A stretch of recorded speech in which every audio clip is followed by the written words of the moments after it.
So let's talk about something that sits right at the very heart of a nation's future, student motivation. We're diving into an insightful article called Student Motivation and the Transformation of Education to figure out, why so many students feel disconnected and what we can actually do about it. Let's get into it.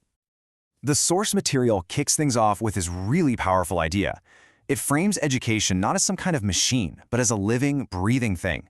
And if students are the pulse, then their motivation, their energy, is what keeps that whole system alive and healthy. It's a great way to think about it, right? And this is where we hit the core problem. Across Nepal's entire educational system, from the youngest kids in primary school all the way up to university, that pulse of motivation, it's fading. And this isn't just a small issue, it's a genuine crisis, and it has these serious knock-on effects for absolutely everyone.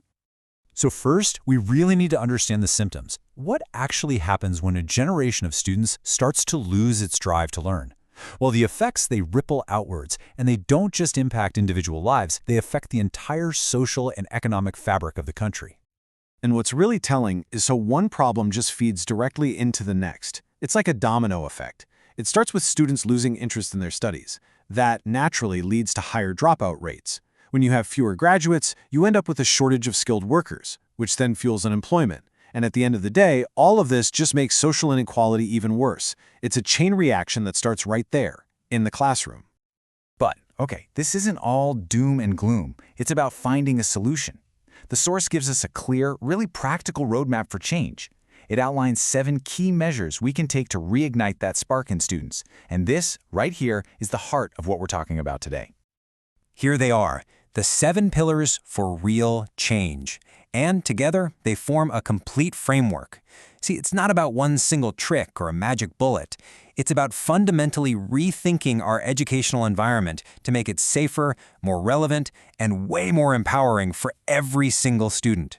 Let's dig into what that actually looks like. So the first step, it requires a huge mindset shift around mistakes. Traditional systems often punish errors, and that just creates fear. But real learning, the kind that sticks, it happens when students feel safe enough to try something new, and maybe even to fail. A classroom that's built on trust instead of fear is what frees students up to ask questions and take those creative risks. This idea flows right into student autonomy. The goal is to move away from that old teacher-centric model where students are just passively following instructions to a student-centric one where they become active participants in their own education. When you give them choices, when you involve them in planning, you're not just teaching the subject, you're teaching them independence. Another absolutely critical measure is making sure what they're learning has real-world relevance. Every student asks that question, when am I ever going to use this? We need to answer it. For example, math stops being just a bunch of abstract formulas when you show how it's the language of financial planning or market analysis or how to run a business. All of a sudden, it's not just homework anymore, it's a life skill. Now, I know this might look like something out of a business seminar, but it's an incredibly powerful tool for self-motivation. The old goal of get good grades is just way too vague. But when you teach students how to set SMART goals, you're giving them control. They learn how to define their own success, track their progress, and build confidence with every single achievable target they hit. It pushes them way beyond just passing exams to a deeper sense of accomplishment. This is such a simple but profound psychological shift. Think about it.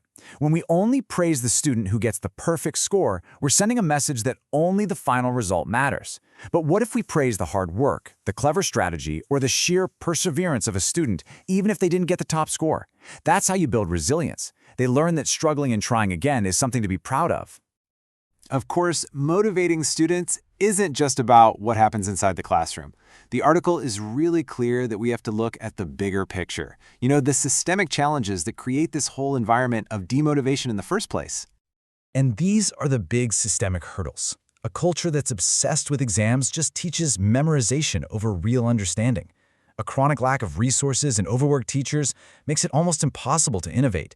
And a resistance to modern teaching methods keeps the whole system kind of stuck in the past. This makes it so clear. This isn't just a student problem or a teacher problem. It's a system-wide challenge. And because it's a system-wide challenge, the solution has to be a collective one.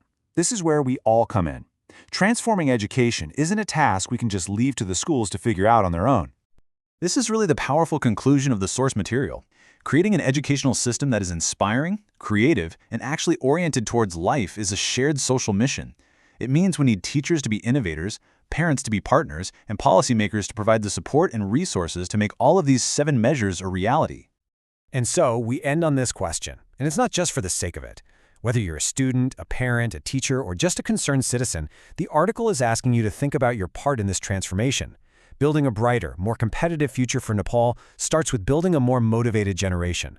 So what role will you play in that?